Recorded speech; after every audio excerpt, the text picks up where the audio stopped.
Welcome to the Sports Scouting Report podcast with Lee Brecheen. Welcome, the Sports Scouting Report. You're listening to Lee Brecheen. Thank you for everybody that's listening to us today. I hope everybody's having a great Memorial Day on Monday. You know, I've got to admit, it's just the year's going by so fast already. With everything that's happened still, but I just want to wish all our veterans, everybody to just remember those that fought in any war, and thank all the veterans for what they did for our country so we can still have freedom here in the United States. And it's a special weekend for families, especially families that have veterans from the military, whether it's the Army, Navy, Air Force, Marines, Coast Guard.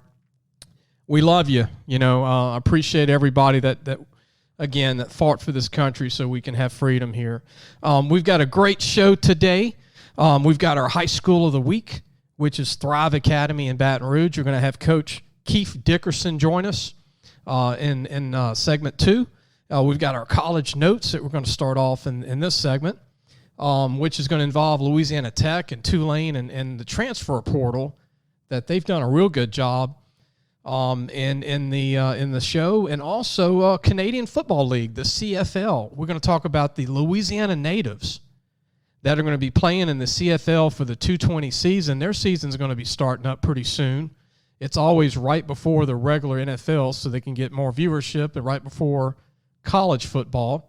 But we're going to go ahead and get into our first segment and our first topic, which is our college notes that we do every week. And this is mainly about Tulane and Louisiana Tech. What's very interesting is the transfer portal's been so good to LSU. When you look at Cole Tracy, the kicker they got 2 years ago, that was so instrumental in a lot of victories for them. Joe Burrow from Ohio State. They picked up a lot of players that came in and were successful, and they're still picking them up. They've got this linebacker, Cox, coming in from North Dakota State that's going to be a great player, and also this Liam Shanahan from Harvard, an offensive center, guard, or tackle. But the two colleges no one's really talking about that are doing great in the portal, I think they're doing two of the better jobs in the country, is Tulane and Louisiana Tech. I mean, let's talk about these Tulane transfers that are coming back. Most of them are Louisiana natives. But just for the listeners out there, I love this because these are kids that are from Louisiana too, most of them. But Tulane picked up a big-time transfer from Florida State in the portal by the name of Kyle Myers. Kyle Myers is a DB, 6 foot 180, was a great high school player, signed with Florida State. He'll have 1 year to play. I think it's going to help Tulane a lot at corner and safety, where they lost some players to graduation. They also picked up Kevin Henry, who's from Central High School, right outside of Baton Rouge. Kevin is 6 foot 225, is going to have 1 year left. Kevin comes from Oklahoma State. That's right, Oklahoma State. He had some injuries, missed a couple of years, but when he was a freshman, sophomore, he was actually starting a lot of games for Oklahoma State. Even Kyle Myers played a lot at Florida State. Florida State's just deep with DBs. They also Tulane picked up Jalen Miller, I think a big-time offensive lineman from Duke that started. 6'3", 310. Got a lot of ability. And finally, Mchale Jones, who's from Patterson High School in Patterson, Louisiana, is transferring from Oklahoma as a wide receiver. And I thought Mchale was one of the greatest high school players I've ever seen come out of Patterson, outside of Kenny Hilliard, Ike Hilliard, Mike Calais, Dalton Hilliard. He's right behind all those guys, but he's 4'5" guy. He was hurt his junior year at Oklahoma, and so he was playing as a true freshman, showed a lot of ability, but the injury kind of set him back. But let me tell you something, folks. Mchale Jones is a draft pick type of player. So is Kyle Myers. Kyle played at Holy Cross High School in New Orleans. Again, Kevin Henry transferred in, for Tulane Central High School. He's got a pro future possibly. And so does Jalen Miller. So Tulane picked up 4 players who all have pro potential And, these are guys you don't sign normally in your signing classes coming out of high school. You're picking up. This is why the portal helps a lot of these mid-major D1 programs. Now, Louisiana Tech also hit it rich in the transfer portal. And they just picked up yesterday a big defensive tackle from Texas Longhorns, Gerald Wilbon, who is from Destrehan High School. He actually came out the same year Glenn Logan came out of Destrehan and signed with LSU. These guys started side by side. What a scary thought, at Destrehan High School at the same time. Gerald Wilbon is 6'2", about 315, 320, can play nose or D tackle. And let me just say this, Gerald Wilbon is going to start for Tech for 1 year. He's got 1 year left. He is a pro prospect. He was hurt a year at Texas. And he lettered as a true freshman. And the only reason he didn't start last year against LSU is because when he got hurt at the end of his sophomore year, Texas is like LSU. They just load up on linemen. And so they had a lot of talent. Well, Gerald Wilbon is going to be one of the best D tackles now for Louisiana Tech. Tech also picked up Donovan Campbell, the big tackle guard from LSU, who's got a year left, from Ponchatoula High School. He's 6'5", 335. I think he'll start for Tech. And, Donovan never really reached his potential at LSU for whatever reason. He got suspended. He had a lot of weight issues. And, sometimes you just need a new home. All these kids, sometimes you just need a new start, a fresh start, because sometimes it's just good for the coaches and the players. And sometimes when you get a new start, you might have your best year. And these kids are all in their 20s now. They're all 21, 22 in age. And they're just more ready than they were when they enrolled in college to begin with. Louisiana Tech also picked up in the transfer portal a big-time safety from Virginia Tech, Kylie Ladler, who's 5'11", 190, played a lot of football at Virginia Tech. And they also picked up a young Tennessee receiver from the state of Georgia, Gerard Means. Gerard's 6'2", about 220. He's kind of an H-back kind of receiver, big guy, could grow into a tight end. He runs a 4.6, and he played as a true freshman at Tennessee. He's going to have to sit out. He's a redshirt sophomore, so he's a future guy for Tech. But I just wanted to throw this out to the listeners today. I just think it's interesting. I think our listeners would appreciate that, talking about Tulane and Louisiana Tech, how they're really doing a great job in this transfer portal. And both of these schools have done a good job in the portal the last 2 years. Look at what McMillan did at Tulane from LSU. Speaking of a new start, right? Justin McMillan lost a starting job to Joe Burrow 2 years ago. And Lowell Narcisse also left that same year from St. James to UT San Antonio. Look what Justin McMillan did for Tulane. He started 2 years with a graduate transfer degree, didn't have to sit out, and took Tulane to 2 bowl games. One bowl game his senior year. Incredible career at Tulane. Didn't even play hardly at LSU. From Cedar Hill, Texas, high school. Justin McMillan this is why the transfer portal is good for kids like that sit 4 years and actually get to play 2 years with a degree. And with never badmouth LSU or anything like that, Justin McMillan still follows LSU. Just a great kid. But we're going to go take a break. When we come back, we've got our segment with our big-time high school of the week, Thrive Academy, and Coach Keith Dickerson from Thrive Academy, the head coach. We'll be right back. Hello, Louisiana Football Magazine fans. Like what you're hearing? Well, you're going to love our content on LAFootballMagazine.com. This week, we have 2 recruit spotlights on St. James defensive end Savion Jones, who just committed to the LSU Tigers this past week, and also one of the best athletes in the state in Catholic Point Capiz, Matthew Langlois. Finally, make sure to check out not only today's podcast, but Mondays as well. So what are you waiting for? And go to LAFootballMagazine.com today. Hi, everyone. Welcome back. You're listening to Lee Brecheen with the Sports Scouting Report. In our segment 2, we've got our high school of the week, and it's Thrive Academy. Really a very, very young new school in Baton Rouge. And me and Coach are going to talk about Thrive Academy, but I want to go ahead and introduce the new head football coach at Thrive Academy, Keith Dickerson. Keith, thanks for joining us today. Hey, thank you. Keith, we talked, you're a Baton Rouge native. You went to Estruma High School.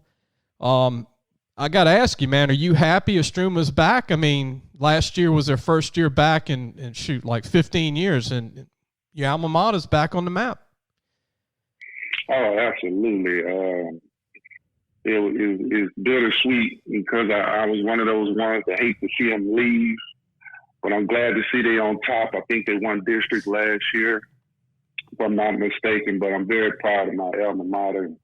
They're doing some good things over there. Coach Gradney is doing some good things, so I think they're in pretty good hands. Coach, your background, you played at Grambling, played on some championships at Grambling, and you were a linebacker. Man, I'm a defensive guy. I got to tell you, man, I love defense, and my dad was a defensive coach.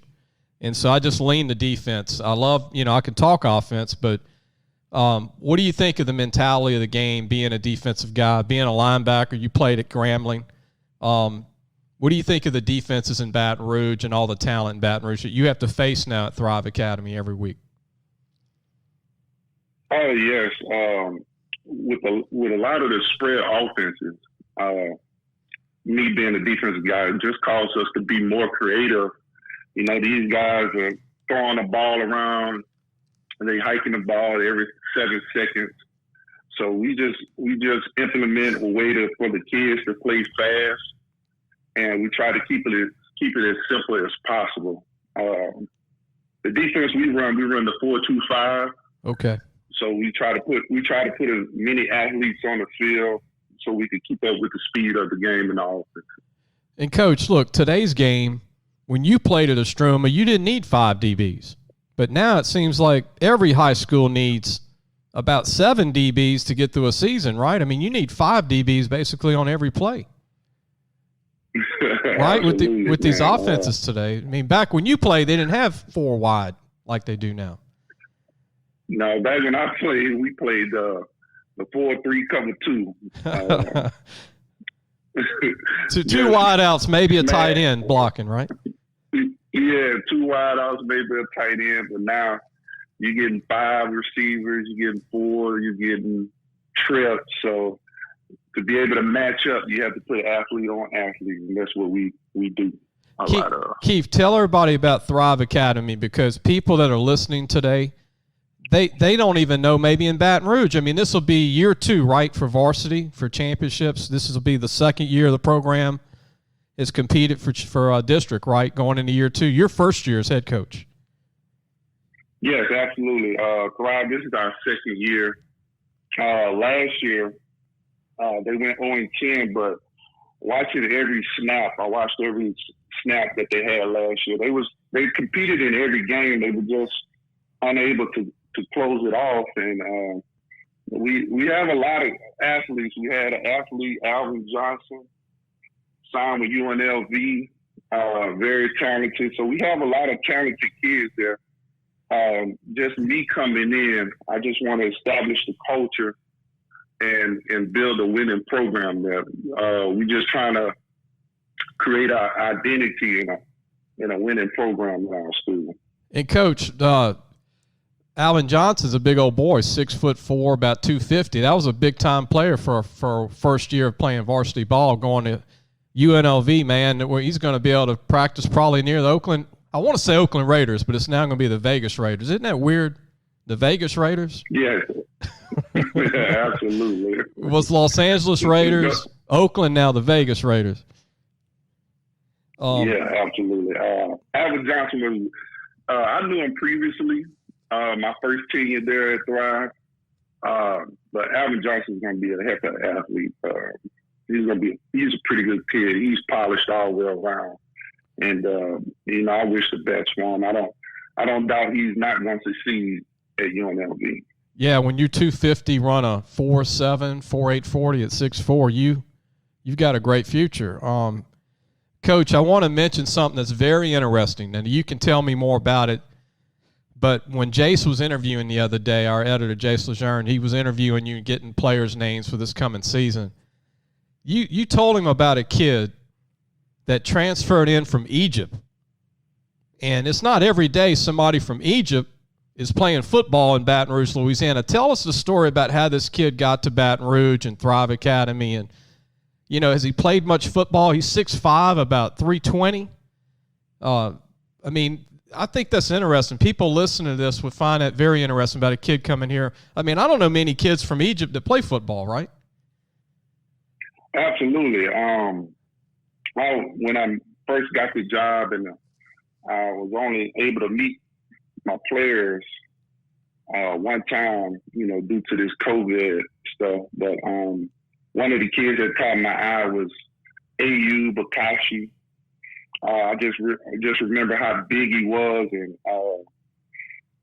he introduced himself. He said he was from Cairo, Egypt.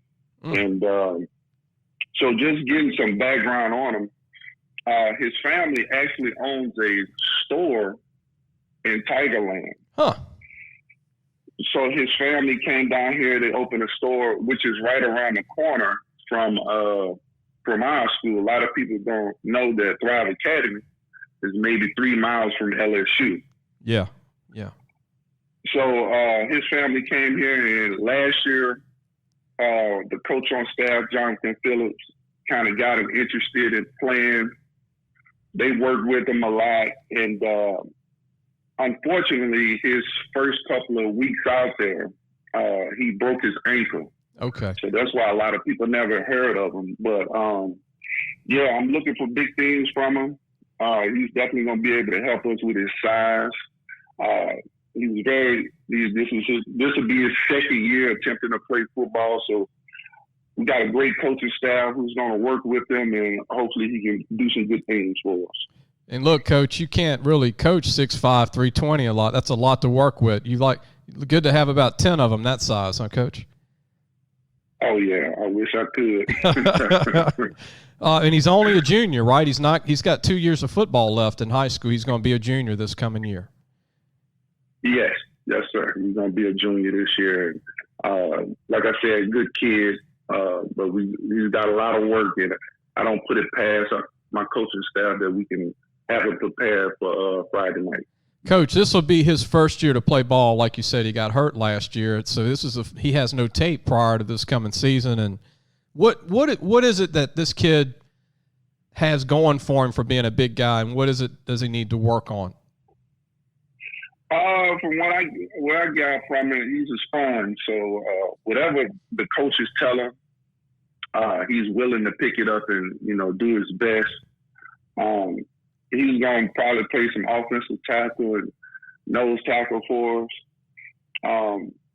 But like I said, he just needs to polish up a little bit. It's a long road, but it's not a road that's not impossible to achieve. Coach, to the end of it. Thrive Academy, tell everybody as a coach, every school gets players differently. Like some schools have 5 JV teams, some schools have 5 junior highs that feed them. Those are the most fortunate, right? If you got 5 junior highs feeding your school, you got tons of players. Some only have 1 junior high, but how does it work on enrollment with Thrive Academy for you to get players, and how does that work for the school? Well, that's the challenging part. It's a lot of myths out there. Some people say we recruit kids. We can get kids from all over that immediately eligible. But we have one district that kids are eligible to come from. They come from we share the McKinley district. Okay. We can get kids from all over, but that doesn't mean they're immediately eligible to play football or any sport. Yeah. So one of those myths is that we can recruit kids and we can get kids from everywhere, which is not true. Well, what's tough, you're a new school, and, as everybody knows, until the school can get built up. You know how everything, once you get a winning season, it just opens everything up. And you don't have to – kids are starting to want to enroll, and it's hard to build a new program. But what I love is that you're a coach at a school that's only in the year 2, and most people realize year 2, you're usually not playing for championships. And in year 1, they did a great job. I mean, in year 1, that's incredible what the school did.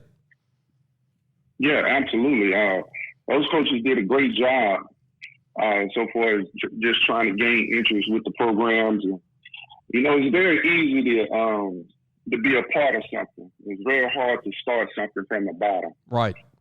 So that's why, I assembled a great staff, young, hungry coaches that's willing to go out there and teach and get the best of our kids. And that's what it's about.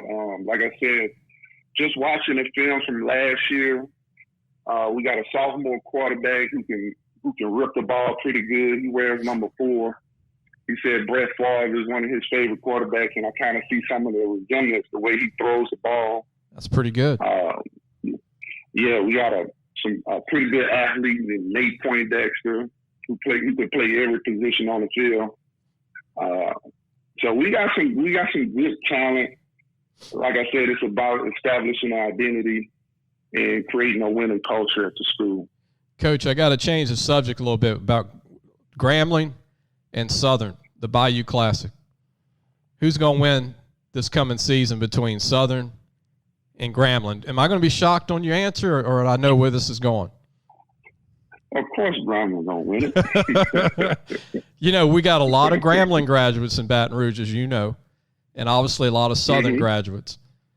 And so they listen to the show, and this is a game you can never figure out. Like, it seems like every year when Grambling's the better team, that's when they lose. When Southern's the better team, they lose. So it's just hard to put your finger on who's going to win this game, because there's a lot of pressure in that game for these kids. Absolutely. One of the best games I ever been a part of. It's like the LSU, Alabama, the Michigan, and Ohio State. It's a very competitive rivalry because most of us either played against each other in high school, we relatives, or it's just a deep, good old-fashioned rivalry that I was glad to be a part of the time I played there. And I want to mention this, Coach. I had a show 2 weeks ago, and I was telling people all the great wide receivers that have come out of the SWAC, going back to the 50s. And my 3 favorite receivers growing up was Charlie Joyner with the Chargers, who played at Grambling, Sammy White, that played for the Vikings, Grambling. Yes. And I named 15 receivers from Grambling that played in the NFL over 5 years. And that's just amazing, the talent that's come out of Grambling, especially just at wide receiver, coming from that program. I mean, you got 2 Hall of Fame wide receivers from Grambling, under the late Eddie Robinson. And then, look, Harold Carmichael came out of Southern and was a great receiver with the Eagles, 6'8" receiver. But the talent in that league is still strong. I mean, I don't think they get the credit still for the players that still quietly come out of that league. Yeah, absolutely. SWAC is a great conference. A lot of great players out of there. Grambling actually has 6 Hall of Famers that came from that university. It's amazing. Yeah, it's very amazing. And, being at Grambling really taught me a lot. That's why I get a lot of my coaching foundation, a lot of my principles, a lot of my standards.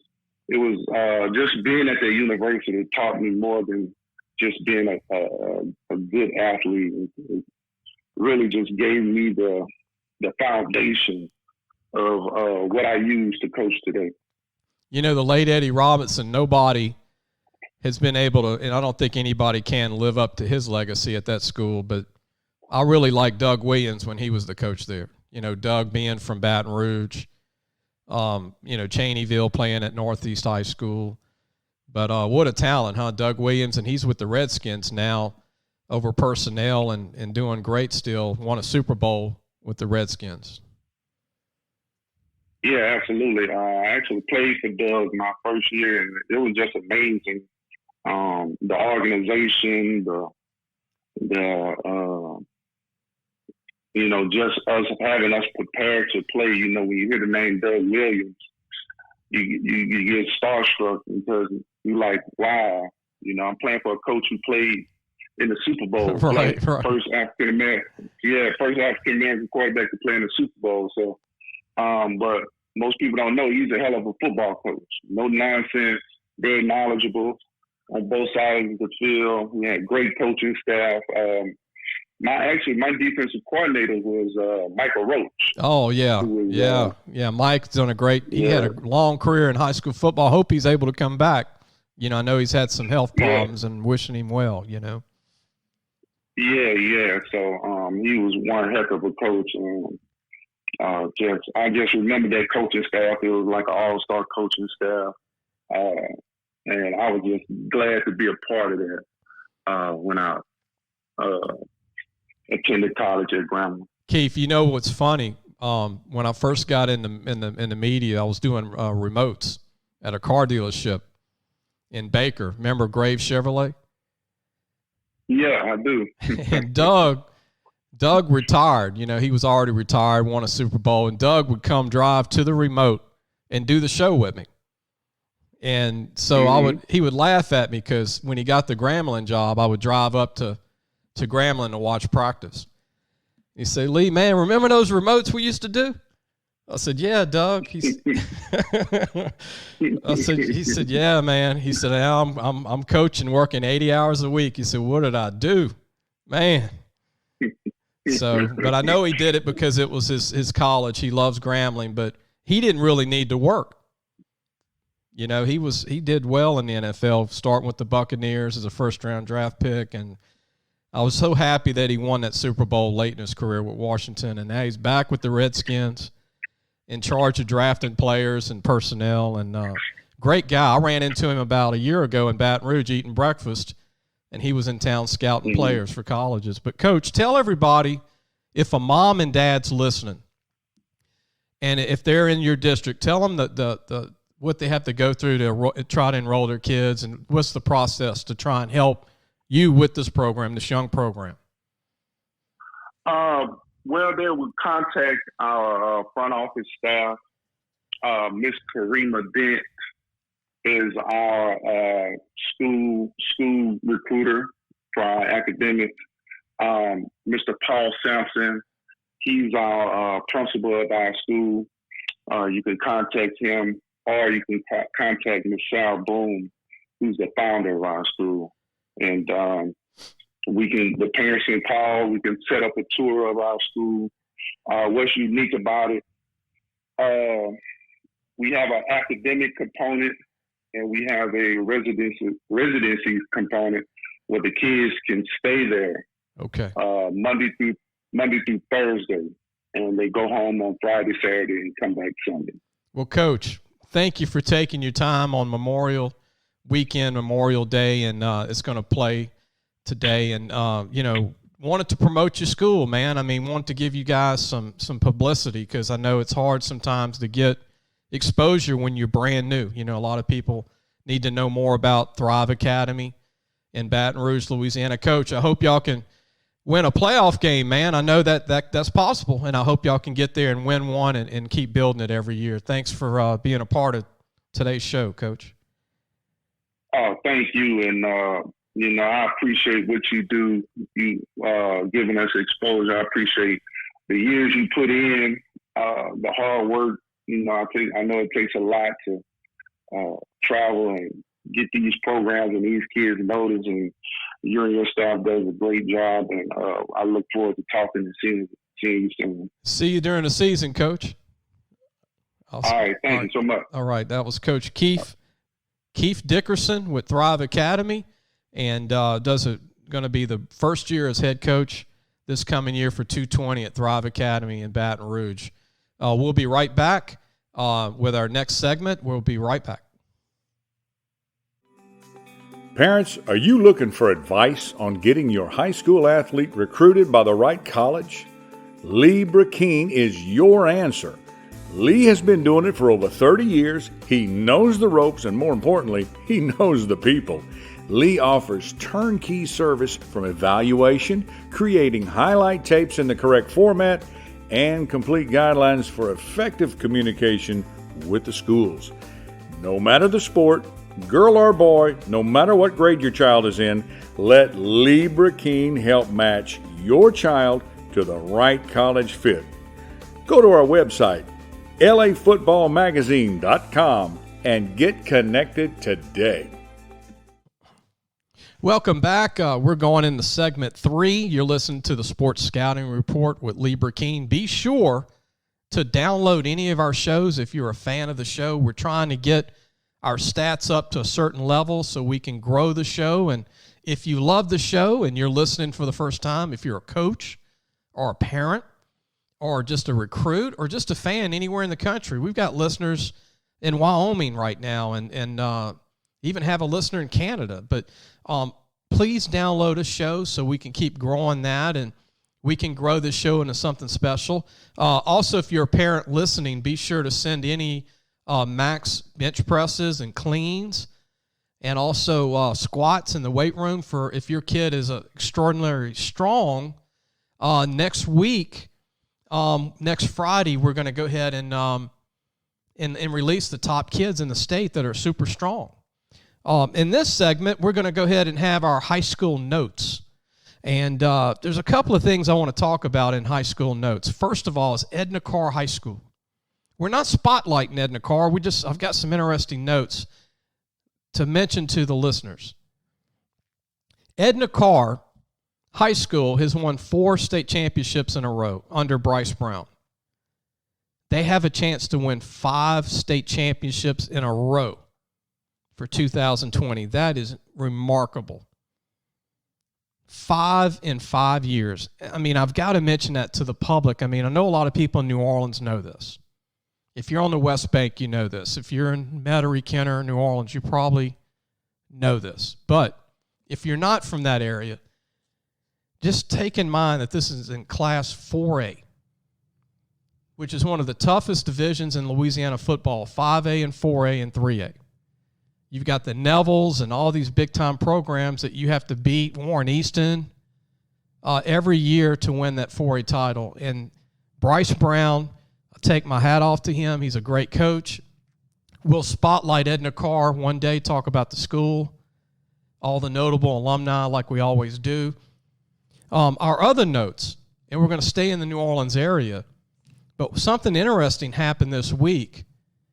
The star DB from Warren Easton, class of 221, Gerald Brown, has left Warren Easton High School, who's committed to Ohio State. So Gerald Brown, as soon as we find out what school he's transferred to, we're going to let the public know. But we do know that he's no longer at Warren Easton, and possibly he's going back to where he's from. He's actually not from Louisiana, but he's a defensive back at Warren Easton High School in New Orleans, class of 220, Ohio State, the Buckeyes. But he left school this past week, and it's going to be interesting to see where he's going. I don't know if he's going IMG Academy or if he's going back home to be close to where he's from. He's really close to that Ohio area. So just those are our high school notes this week. We're going to take a break. When we come back, I'm going to talk about the Canadian Football League and all the Louisiana players that are going to be in the league as of this week, the guys that are on the rosters from Louisiana. We'll be right back with segment 4. Hello, Louisiana Football Magazine fans. Like what you're hearing? Well, you're going to love our content on lafootballmagazine.com. This week, we have 2 recruit spotlights on St. James defensive end Mchale Jones, who just committed to the LSU Tigers this past week, and also one of the best athletes in the state in Catholic Point Capiz, Matthew Langlois. Finally, make sure to check out not only today's podcast, but Mondays as well. So what are you waiting for? And go to lafootballmagazine.com today.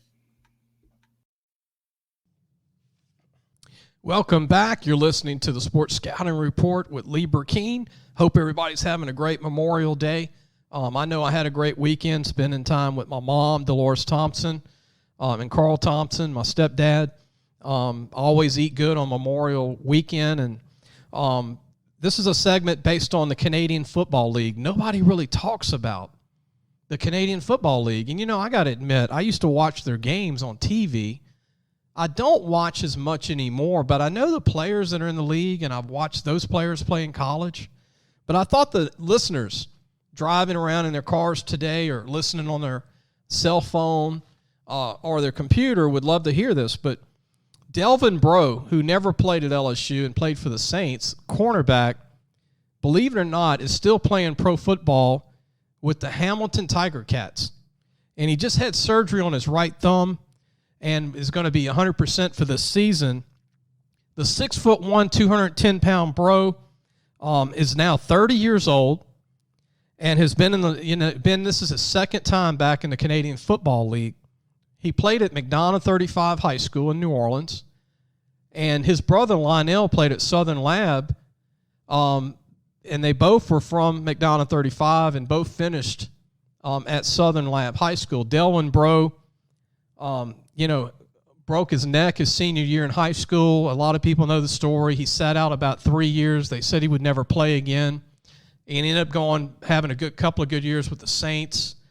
But I'm really happy for Breaux. I mean, he's made a long career and really worked hard to come back from that injury he had in high school. But he appeared in 10 games last year in the Canadian League in 2019, 26 tackles, 1 sack, 1 interception, and 1 forced fumble. And look, he was in the Grey Cup, which is the equivalent to the Super Bowl for the Canadian Football League. So they played in the Grey Cup last year, but lost to the Winnipeg Blue Bombers 33-12. But he's one of the top DBs in the Canadian League. That's Delvin Breaux. People kind of forget that. And also Drake. Remember Drake Nevis from John Ehret High School? The really big-time D-tackle that went to LSU. Played a little bit in the NFL.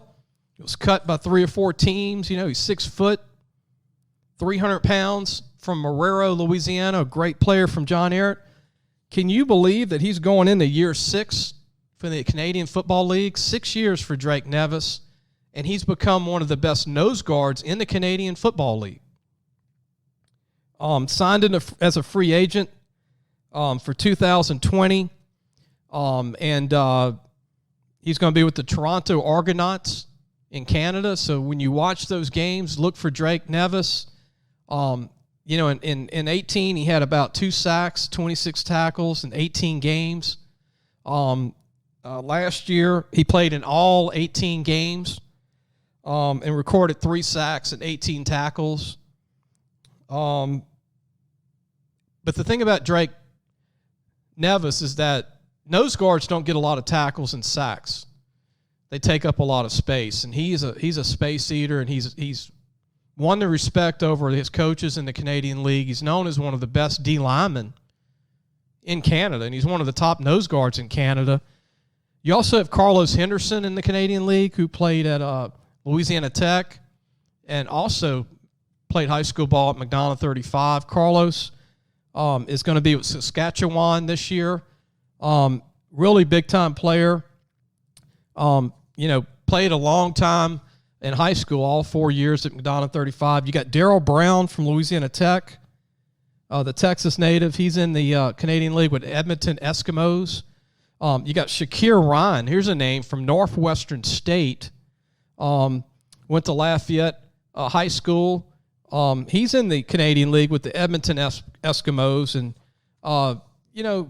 he returned 31 punts in 19 for 367 yards, 1 touchdown, 18 kickoffs for 324 yards. Shakir Ryan's one of the best special teams players in the Canadian Football League from Louisiana. Did you know that? And then you've got other players in the league. Gerald McDowell from Covington High School that went to Ole Miss, finished at ULL. He's with the Calgary Stampeders. You've got Shamir Busby, a DB from Southeastern, who's going to be playing for Saskatchewan this year. Busby's a guy people don't remember, Shamar Busby. Terrence Alexander's a free agent with the Winnipeg Blue Bombers from LSU, was at Stanford, played at John Curtis. And then you've got people like Royce LaFrance that's been in the league from Tulane. he's playing with the Winnipeg Blue Bombers. Big defensive end, about 6'3", 245. You got Otha Peters, who played at UL and prepped at Covington High School. Otha's with Winnipeg. And you got Kent Shelby. Here's a name that I didn't even know he was in Canada, but Kent Shelby prepped at Archbishop Shaw. He's a wide receiver, played at McNeese, and 6'3", 210 pounds. And, in 19, he played in Arena League. And look, he had 43 catches for 518 yards and 11 touchdowns for the Storm in an Arena League. And in 18, he played for the Los Angeles Chargers. Played 34 games in college at McNeese State. But that's just some interesting stuff. And look, here's what I really find interesting for our listeners. The Canadian Football League, there are players in this league that we just forgot still play pro ball, and including me. But when you look at Canadian Football League and you see some of these guys are in their 30s that are still playing that you saw in college, it's remarkable. And I'm going to mention one player at quarterback for the Hamilton Tiger Cats, okay? Jeremiah Masoli. Remember that name with Ole Miss? He is in the Canadian Football League still as a starter. Here's a guy, get the stats on this. 2019 was his probably worst year. He got hurt. He threw for 5,000 yards, 28 touchdowns in 2018. His first year was 2013 with Hamilton, and he passed for 3,000 yards in 2017. I mean, I didn't know he was still playing ball. But the Canadian League's not for everybody, but if you want to keep playing pro ball, they can only sign so many Americans, and they have to have so many Canadians on the roster. It's a different game. There's bigger end zones. There's less downs to get first downs. You punt on third instead of fourth. But, Canadian League, if you're really bored, watch it. There's a lot of good football. I think the league is more athletic than it was in the 80s and 70s and 90s because their rosters are bigger. They pay more than they did way back. But the Canadian League is definitely a faster game, and you have to be pretty good to play in that league. We're going to go ahead and end the show with this, and we hope everybody enjoyed it. And, again, I hope everybody had a great Memorial Day. We'll have our show this Friday, and our guest this Friday is going to be an offensive line coach from Byrd High School, Coach Bruno. Lindsey Bruno is going to join us Friday as our human interest story. His son, Carson Bruno, is committed to Louisiana Tech, and that'll be this Friday on our Sports Scouting Report with Lee Brecheen. And be sure, again, to download any of the shows to help us grow. And, again, happy Memorial Day. God bless all our veterans in the United States. And thank you for your service. We'll see you Friday. Thanks for listening to the Sports Scouting Report podcast with Lee Brecheen.